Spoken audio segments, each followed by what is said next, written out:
a number of or the number of। এখানে পার্থক্যটা শুধু প্লুরাল ভার্ব আর সিঙ্গুলার ভার্ব নিয়ে, সুতরাং বিষয়টা খেয়াল রাখলেই হবে। অর্থাৎ এ নাম্বার অফ এবং দা নাম্বার অফ এর পরে প্লুরাল নাউন হয়, কিন্তু a number of plus plural noun plus plural verb, but the number of plus plural noun plus singular verb. So here is a lot of example you can see. I hope you understand easily.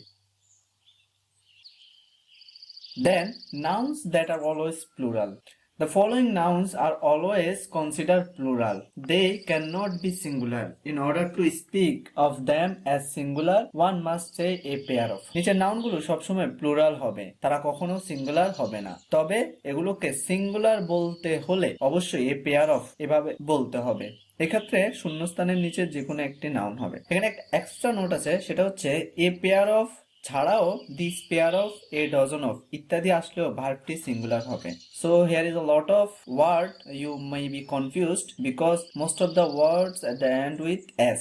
So if you see the example, the first example is that the pants are in the drawer. এরপরের এক্সাম্পলটাতে হচ্ছে a pair of pants is in the drawer. So যখন তুমি a pair of বলবা তখন ভার্বটা singular হবে। You can also see the more example. I hope you understand easily.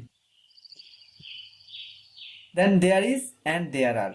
Remember that with sentences beginning with the existential there, the subject is actually after the verb. এখানে মনে রাখতে হবে যে there দিয়ে কোনো সেন্টেন্স শুরু হলে তখন সাবজেক্টটি ভার্বের পরে বসে এবং ওই সাবজেক্ট অনুসারে ভার্ব হবে। অ্যাকচুয়ালি এখানে দেয়ারটা হচ্ছে সিউডো সাবজেক্ট, আই মিন কৃত্রিম বা নকল সাবজেক্ট বলা হয়। এটা অ্যাকচুয়ালি মেন সাবজেক্ট না, মেন সাবজেক্টটা হয় আসলে সাবজেক্টের অর্থাৎ ভার্বের পরে যে সাবজেক্টটা থাকে সেটাই হচ্ছে মেন সাবজেক্ট, এবং এটা অনুসারেই ভার্বটা সিঙ্গুলার হবে নাকি প্লুরাল হবে সেটা ডিপেন্ড করে। সো দেয়ার ইজ এরপরে সিঙ্গুলার সাবজেক্ট থাকলে আই মিন দেয়ার এর পরে ভার্বটা সিঙ্গুলার হবে নাকি প্লুরাল হবে এটা নির্ভর করে ভার্বের পরের সাবজেক্টটা অনুসারে। যদি সাবজেক্টটা সিঙ্গুলার হয় তাহলে ভার্বটা সিঙ্গুলার হবে, যদি সাবজেক্টটা প্লুরাল হয় তাহলে ভার্বটাও প্লুরাল হবে। Here there is a lot of example you can see, you can understand easily if you see the example. Please pause the video and watch carefully.